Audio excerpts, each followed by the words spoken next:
Welcome to Leka Eto Speak YouTube channel. Thanks for watching. Please don't forget to subscribe. Lovers all over the world, welcome to our YouTube channel. Ọ̀rọ̀ lórí insecurity tó ń ṣẹlẹ̀ ní Nàìjíríà, àwọn àṣírí ó ti tú bí àwọn tí wọ́n jẹ́ olórí ológun bí wọ́n ṣe ń gbàbẹ̀ tẹ́lẹ̀, bí wọ́n ṣe sọ ẹ̀mí àwa ènìyàn tó yẹ kí wọ́n dáàbò bò, bí wọ́n ṣe sọ di nǹkan tí wọ́n fi ń gba owó, bí wọ́n ṣe sọ di nǹkan tó fi ń ta kite, bí wọ́n ṣe sọ di nǹkan tó fi ń ṣe contract. Àṣírí gbogbo ẹ̀ ó ti tú. So ẹ̀yin tẹ́ dé fi wá sí wa, ẹ farabalẹ̀ kẹ́ gbọ́ kókó, kẹ́ gbọ́ àwọn àṣírí bí àwọn tán jẹ́ ọ̀gá ológun ní Nàìjíríà, àwọn tán jẹ́ alágbára nínú òṣèlú, bí wọ́n ṣe ń lò wá, bí wọ́n ṣe ń fi ẹ̀mí àwa tí wọ́n ń ṣèjọba lé lórí, bí wọ́n ṣe ń ṣe business, tán fi wá kówó, tán waste ẹ̀mí wa. Ààbò tó péye ó yẹ kán máa ṣe fún wa, but irọ́ wọ́n kọ̀. So gbogbo ẹ̀ lẹ́kùnrẹ́rẹ́, àwọn àṣírí, àwọn ọ̀rọ̀ tí àwọn tí wọ́n ti jẹ́ ológun rí tí ó ti tú sí wọn lọ́wọ́ tó jẹ́ wípé wọn ò gbọdọ̀ máa sọ síta, gbogbo ẹ̀ náà ni ẹ gbọ́ lẹ́kùnrẹ́rẹ́ nínú fídíò. Ẹ wá nǹkan fìdílé, kẹ́ ẹ dẹ̀ farabalẹ̀, kẹ́ ẹ bá wa gbọ́ fídíò yìí láti ṣẹ̀bẹ̀rẹ̀ dé òpin. Ẹ lè understand nǹkan tí à ń try láti pass sí ẹ̀yin tẹ́ jẹ́ fi wá sí wa. Àwọn kan wà Nàìjíríà tó jẹ́ wípé wọ́n mọ what is going on about Nigeria, but they will never tell you in terms of security. Kí general, I met a general. Kí general náà sọ wípé tí ò bá sí Boko Haram, tí ò sí wàhálà, táwọn máa lọ fìdí táwọn máa jagun, kọ́ máa ra nǹkan ogun, kí ni sójà fẹ́ máa jẹ yàtọ̀ fún sálárì. Tí wọ́n bá wádìí àwọn soldiers general yàtọ̀ fún sálárì wọn, ní tí wọ́n ń gbé sí ní property wọn, wàláhì olóṣèlú mi ò ní. Ẹ jẹ́ cite an example. Láyé Jonathan, wọ́n ní kán lọ ra nǹkan ogun, máa kí ló jẹ́ tí Buhari ní ṣe jẹ́ pẹ̀lú àwọn ọmọọṣẹ́ tó wà lábẹ́ rẹ̀, àwọn soldiers kọ̀ọ̀kan tí wọ́n máa ń pa wọ́n lọ ra nǹkan ogun. Wọ́n ní kó ra nǹkan ogun 100%, gbogbo tí wọ́n rà wọ́n ju 30% 40% lọ, wọ́n pín owó yòókù láàrin ara wọn. Ló fà tí bọ̀ yàtọ̀ fún yí pé Dasuki ṣe Buhari tẹ́tẹ́lẹ̀, ó fa tó fi rí imú ní ìwà wọ́n rí wọn gbámú lọ́rùn wọ.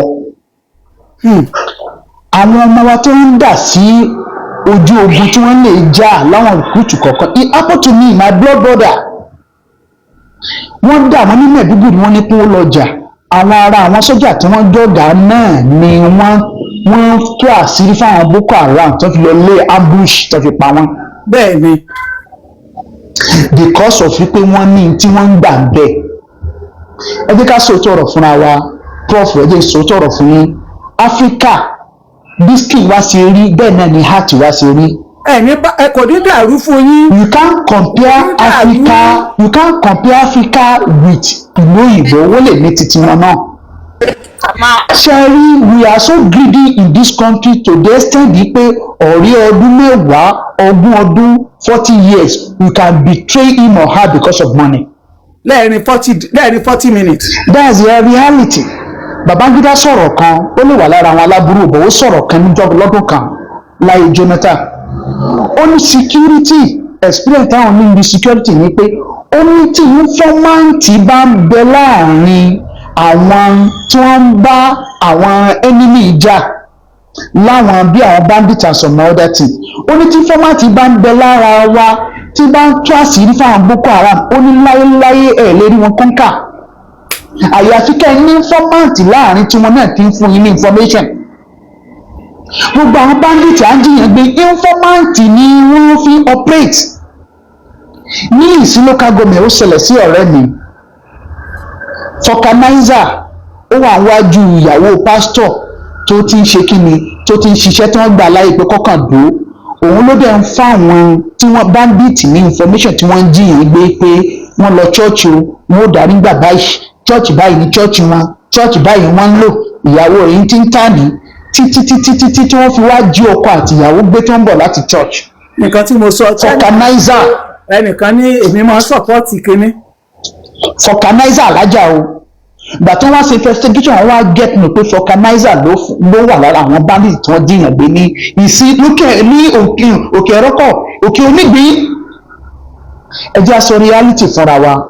Kò sólórí tí ó wà lórí ìjókòó as a leader tó ní attribute of leadership tí ó fẹ́ kí ìlú máa dàrú lóhùn lórí. The only thing pé wọ́n láàkì ni pé okay we discuss about that this morning in the meeting kan security meeting náà ni ajékòyéra wa yí pé gọ́fìnà Kwara State ó slow láti take action ó lákọ̀ fún action ni pé kí o tètè yàwọ́ sí nǹkan kí o tètè gbájúmọ̀ nǹkan ṣáńgẹ́tì ni. But when we are talking about pé wọ́n ń pààyàn wọ́n ń jiyàn gbé wọ́n ń ṣe gbogbo ẹ̀ fine àwọn tó ń jẹ́ pé this is democracy and democracy is all about greediness. Everybody ó máa sá ní pé pátì mi ni kó bọ́ síbẹ̀ pátì mi ni kó síbẹ̀ kó má bọ́ bẹ́ẹ̀ wọ́n lè máa lò wá síra wa purposely because of their interest. Àmọ́ wọn ò ní débẹ̀ tán kí ìlú ọmọ dàrú márùn lábẹ́ tùnà àṣírí náà ló jẹ́ fáwọn náà. Wọ́n yìí fẹ́ fowó kọ́wọ́ security vote wọn láéláé ó wà lára nǹkan tó máa ń jẹ. Bóun ó ṣe wá fẹ́ kó jẹ pé wọn ò fẹ́ fowó kàn bóun ó ṣe wá pé insecurity kan wà ṣẹlẹ̀ tí wọ́n máa náwó sí. Wọ́n sì mọ̀ pé tí insecurity bá ṣẹlẹ̀ lábẹ́ àwọn local government kan àbí village kan tó bá ń pariwo opponent ó lò against wọn. But problem tá a ní láti ilẹ̀ insecurity ní Nàìjíríà ni pé tẹ́ ẹ bá pe Tinubu jòkó kalẹ̀ pé kọ́ọ̀n ó yá àbọ̀ sọ́vẹ̀ ibo ni problem wọn wà tó wá bìlíìfù pé lóòótọ́ ẹ bá wọn sọ́vẹ̀ tó bá dàpọ̀ àwọn tí ń bẹ lábẹ́ security fún New York ọ̀rọ̀ ajé kí n tún lè kàn sí i tractor àmójútó tractor helicopter tó ń fò yẹn wọ́n máa fi lọ gbé weapon fáwọn kan wọ́n fi lọ gbóúnjẹ fáwọn kan. Tinubu wá ṣe investigation ẹni tó jẹ́ security lára àwọn security ló fún mi information yìí o ti bá dàpọ̀ àwọn èèyàn ó mọ̀ ó wá ní pé àwọn discover yìí pé wọ́n ń jìyàn gbé o wọ́n ń pààyàn wọ́n fi ṣe business in northern part of this country ni ipe wọ́n fi ṣe business ni à ń jìyàn gbé wọ́n fi ṣe business ni tí o bá wá fókọ́sì lórí wọn jù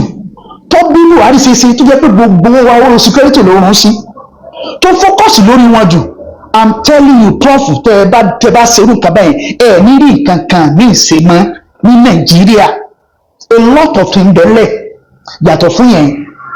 di sínú bí n ṣe sọ fún yìí ṣe é mọ̀ pé àwọn tí wọ́n lé Katsina tí wọ́n lé ní Kaduna tí wọ́n lé ní Niger tẹ́ǹgẹ̀tì ni àwọn ní migrate láti bẹ̀yẹ wá sí Kwara State Kanji Kwara State ló ní Kanji Kanji middle ló wà kò sí ọ̀fẹ́ sí state kí Kanji ò líkì mọ́ ní northern part of this country alájẹ́ kan bear witness ó líkì mọ́ Niger State Bọ̀gú ti kò lára wa Niger State ló wà ó líkì mọ́ kí ló ń jẹ́ Baruti ó líkì mọ́ Kayama gbogbo northern part of Kwara State yìí problem tàṣì tí wọ́n ní ní pé ṣe rí they can't hide in anywhere wọn ò lè ever ráyè ní Lagos State because I need to tell you the truth. This is the research. The reason is that ṣe rí forest ibi tí forest bá wà ṣẹ́yìn ibi tí forest bá wà tó jẹ́ kí wọ́n lè hide sí they were Fulanis from another country not from this country. I need to tell you the truth. Although àwọn tí country wà yìí náà bẹ́ẹ̀ ṣẹ́yìn gẹ́tì ni ibi tí forest bá wà tí wọ́n lè hide sí AK-47 bẹ̀ lọ́wọ́ wọn ò bẹ̀rù anything ò bẹ̀rù ẹranko kan tọ́mọ̀ pé àwọn lè hide sí tọ́mọ̀ pé àwọn lè hide sí sẹ́ńgẹ̀tì ni àti bí forest yẹn ni wọ́n ti máa wá ni wọ́n ti mọ ìlú yẹn ṣe rí nínú ìlú yẹn wọ́n ń gbé àwọn Fúlàní adaranjẹ nínú ìlú yìí náà náà. Dáadáa. Òkè ọ̀dọ̀ wọn lọ kó àwọn Fúlàní tí wọ́n ń daranjẹ ara wọ́n sì gbowó lọ́wọ́ wọn. So the only one of us we are the security of ourselves. E get to a state government gan ìka wọn sẹ́yìn gbádùn mi ìka fojú wọ́n ní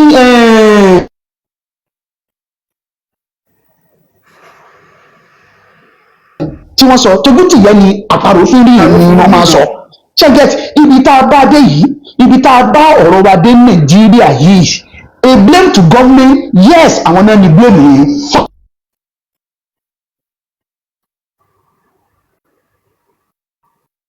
Option láti accept nígbà tí general ń gbàbọ̀dé tí wọ́n ń ránṣẹ́ tí wọ́n kọ̀ tí wọ́n ta fọkàn sí pé sọ wa ẹ dákun tani ò lè gbàbọ̀dé mọ́. Ọlọ́run bá kí bá mi ẹjọ 1 minute mo fẹ́ clear kinní kan sir ọ̀pọ̀lọpọ̀ honourable tí a bá ń sọ̀rọ̀ báyìí à ń downgrade Nàìjíríà ká máa sọ̀rọ̀ pé security wa tight because nǹkan ṣe nǹkan èèyàn kan ẹ jẹ́ kí n sọ kinní kan fún yín sir fún information tẹ́ ń sọ èmi pẹ̀lú yín wà ń bì mo fẹ́ mú àwọn kinní kan wá máa mi one gbogbo wa la gbọ́ nípa OPC nígbà tí àwọn olè ń jà tán lọ wọ́n ṣe tán wọ́n dìsọ́ fún wọn kò síbi tán kó wọn sí àwọn kan wà tán ń pè ní masob tó ń jà àwọn kan wà tán ń pè ní Bakassi boys tán máa ń dì pẹ̀lú àwọn amúrọ̀bà lọ́nà rẹ̀ yes you are right ẹjọ́ sà so at the end of the nígbà tí ẹ dislodge wọn ẹ fi wọn síbi kankan àwọn tó ti gbẹ̀mí èèyàn tó ti pààyàn ẹ wá pè wọ́n ní repentant Boko Haram ẹ wá fi wọ́n sínú army látọ̀dọ̀ tani látọ̀dọ̀ commander in chief brother mi ẹ má sọ̀rọ̀ bẹ́ẹ̀ yẹn everything tó bá ṣẹlẹ̀ is from the commander báwo la ṣe máa fi mí joyè àwòdì tí ìnílẹ̀ gbẹ́dì yẹ if you cannot stand the heat get out of the kitchen if you cannot be a commander in chief where people will be losing their life resign and let somebody who can do it ẹ má sọ fún mi pé ààrẹ ni tó lè ṣe security Nàìjíríà pé bóyá àwọn èèyàn kan wá láti ta tí ikúlé ò bá ti pa ni tòde ò lè rí nípa it is a conjunction brother mi ẹ jẹ́ mo ti wà nínú iṣẹ́ ìtajà ẹ tẹ́ bá ń sọ pé bóyá abá pé kíní kan wọn ò ní lè ṣe kí ló jẹ́ commander in chief fún why are you a president why are you the chief security officer of the state brother mi ẹ má fọpọ̀ mọ́yọ kẹ́ ẹ sọ pé Lagos is safe. ẹ jẹ́ call me sorry sir prof let me call you prof tó bá continue bó ṣe ń lọ yìí tó ń continue kò sí state tó safe fún Nàìjíríà Ondo state ni mo ti wá Ondo Egimogun Ondo West local government àwa máa ń ṣeré lóru àtẹni tó ń lọ sí Gẹdú reserve mọ́ àwa la ní Gẹdú londo àwa la ní Kòkó wọ́n ti kọ́ńkà gbogbo bẹ̀ everything wọ́n ti kọ́ńkà ẹjọ́ kí náà wọ́n security ṣe ẹ má sọ fún mi àwọn sẹ́ẹ̀rì the little that ẹ ṣe alájà ẹjọ́ just a point prof sorry just a point mi ò mọ police tó ń gáàdì yìí sà. ẹ jẹ́ kí n sọ ẹni tó kò gáàdì mi o Ọlọ́run ló gáàdì mi o let me give you 2 instance. ẹ máa wò wọ́n ṣẹ́rí ẹ jẹ́ ká sọ̀rọ̀ síbi tọ́rọ̀ wà kí la vote yín fún nígbà tí ẹ lè. prof ẹbùn mi 2 minutes ẹ jọ̀ọ́ ẹ dákun bá ti sọ máa dákẹ́ alájà ṣe rí ẹ máa gbọ́ administrative olaga púpọ̀ ṣe ń gẹ̀ẹ́tì mi. ẹ ká sọ ma prof administrative. ẹ jẹ́ kíkà máa ẹ jẹ́ kíkà honorable parí ẹ jọ̀ọ́. administrative olaga púpọ̀ prof mo understand yín ẹ ń sọ̀rọ̀ ìsọ̀rọ̀ tẹ́ ń sọ̀rọ̀ like military ṣe rí tá a bá ní pé kí military ò tẹ gbàjọba jàre nǹkan kan ṣe ń gẹ̀ẹ́tì mi tí military bá ń bẹ ní president ó wà lólórí ọ̀dà mi nílò ọlọ́run pé irú nǹkan báyìí ò lè ṣẹlẹ̀. kò lè ṣẹlẹ̀ gbogbo wa la mọ̀ nítorí ṣẹ̀rí alájà order will come every minute. ṣẹ̀rí alájà politics democracy is very very wide and it is not suitable for present situation in Nigeria. I need to tell you the reality là ń sọ ní báyìí. ṣẹ̀rí téèyàn bá jọ̀gá ní administrative kan lọ́fíìsì kan yàtọ̀ fún pé ó jẹ́ president alájà ìlọ́rọ̀ tí ó máa ṣẹlẹ̀ tó jẹ́ yí pé ẹ máa try láti manage this time kan tẹ́ ẹ bá tọ́ bọ̀ nǹkan míì àbẹ́ ẹgbẹ́ nìkan létí tí ọ̀rẹ́ kẹ́ gbá létí gbogbo tẹ́ ẹ ti build ní many years sẹ́yìn stage tẹ́ni yẹn wà tẹ́ ẹ gbé sí ó lè dànù ó lè dàrú sẹ́ńgẹ̀tì mi tẹ́ ẹ bá try láti manage the situation dé stage kan pé tí ìgbà tí ẹ wá mú o jẹ́ kí n mú o níbi tí ò ti ní bọ́ kí ló kí n kẹ́ gírí ẹlẹ́tí kìíní kò bẹ́ẹ̀ ẹlẹ́yìn kí ló ń jẹ́ kò bẹ́ẹ̀ ìgbà tí Buhari ló fẹ́ fight the corruption sí corruption fight back. bàbá àwọn. Buhari ò rí nǹkan kan ṣe lọ́dún mẹ́jọ I can tell you pé kò rí nǹkan kan ṣe. kò rí ṣe o. ṣé ń gẹ̀tì mi ṣé ẹ rí tí bẹ́ẹ̀lẹ̀ yìí prof I need to tell you the truth omi gbóná tó dàpọ̀ mọ́ mi tútù ni tá a bá tẹ̀ fẹ́ separate yẹ we have to calm down and patient ayé alukoran lọ́dọ̀ yín lọ́dọ̀ àwọn muslim I'm sorry to say you ó ní iná ńlá máa sọ obìnrin iná òun ọlọ́run bá ń bẹ lẹ́yìn oníṣùúrù. kí ni fẹ́ pọ̀ jù wọ́n pa wá. ọ̀nà gbọ́ kíkinu tó bọ́ wọn bó tó dé ń bẹ́ a lot of things ní òdì ìgbà tó débẹ̀ yìí a lot lórí ẹni kí jẹ́nàtọ̀ wá sọ kí lórí lérí ọ̀rọ̀ security ó sọ̀kan lánàá ó ní nígbà tí àwọn security àwọn Boko Haram àsọmọ́dá tí wọ́n ní pé káwọn negotiate ó nígbà táwọn wá fẹ́ negotiate even development country negotiate pẹ̀lú terrorist one confirm it wọ́n ṣe ó nígbà tí wọ́n wá ní pé káwọn negotiate ó ní wọ́n wá dákọ̀ olùgbẹ́ gọ́ọ̀mẹ̀ntì nígbà yẹn ó ní wọ́n wá dákọ̀ Buhari sínú àwọn tí wọ́n bá wọn negotiate tẹ́ ẹ bá túdi èyí hùn kí ni tẹ́ ẹ rò lọ pẹ̀lú rẹ̀ ṣé ń gẹ̀tì mi a lot in bẹ́ẹ̀nọ̀rọ̀ security Nàìjíríà tó jẹ́ wípé ìta àmọ́ tọrọ ní pé gbogbo àwọn tẹ́ bá ń bẹ́ẹ̀ kọ́lọ̀ ń bá wa tú àṣírí wọn tẹ́ bá lẹ́ gbé wọn lọ court I'm telling you ibi law ilé ẹsẹ̀ lọ́ọ̀yà bọ̀ mo ka kínní kan briefly ibi law ṣe rí òwò aláǹtakùn tẹ́ rí yẹn bó ṣe takùn yẹn ṣe pé máa ń takùn ráǹdì ni bẹ́ẹ̀ni ọ wá ní hero bẹ́ẹ̀ni títí sí bá wọ̀ ọ́ kò ní níbi jáde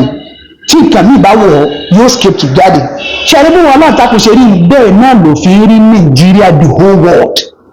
tó jẹ́ pé táwọn kan bá wọ̀ ọ́ pẹ̀lú agbá wọn influential tó wà nílẹ̀ àtọwọ́ at everything yóò skip to ẹ jẹ́ cite example Bukky láyé bàbá Buhari ṣé code of conduct tó fi mú Bukky ṣé ó jẹ̀bi ni Bukola Saraki ṣé ó jẹ̀bi ni but alágbára ni ní Nàìjíríà ó sì láwọn lawyers nǹkan kan mọ́ra wọn tí wọ́n lò tí wọ́n fi escape ọlá ipò wà influential ni béèyàn bá gbé ẹran lónìí yóò ṣẹ̀wọ̀n bálágbá bá kó bílíọ̀nù kò ní í ṣẹ̀wọ̀n just because of that ìtàkùn tá à ń sọ yẹn.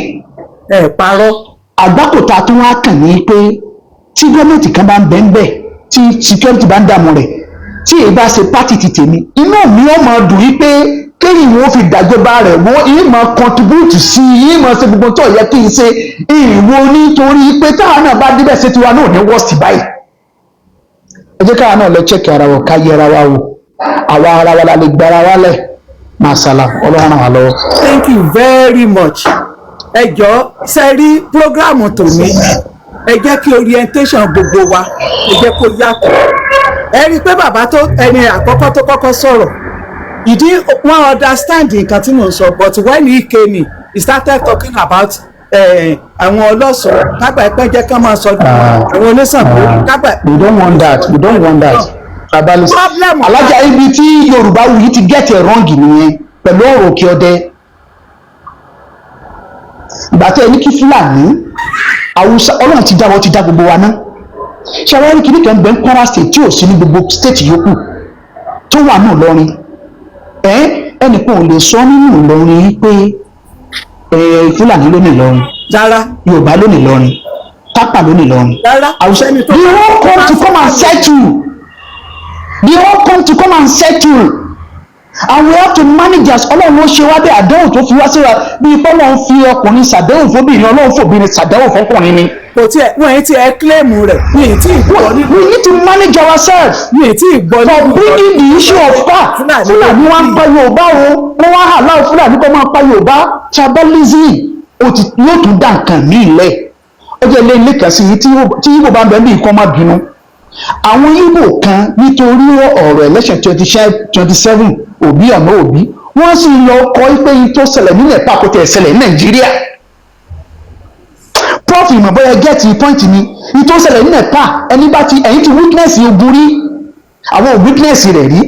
but looking at it a sì ní witness ẹ̀ ìtò ṣẹlẹ̀ ní àmì eléyìí tó ṣe sí kínní amógun ogun ṣe báwọn eléyìí operate wọn sá lọ ni ẹ bọ́ sáà ara yín ni everybody yóò kàn máa ṣe anything fúnra wọn ẹ wo tó ṣẹlẹ̀ ní Uganda ẹ wo tó ṣẹlẹ̀ ní many country ẹ wo tí ń ṣẹlẹ̀ ní wọ́n ní sí ní outside ní northern part of the world so ìyẹn ni ká má gbà láyè kálífà láti manage ara wa when we get to the bridge tá a bá cooperate ká ṣe sùúrù we cross it that's how it's supposed to be ẹnì kò gbè lẹ́yìn ẹnìkan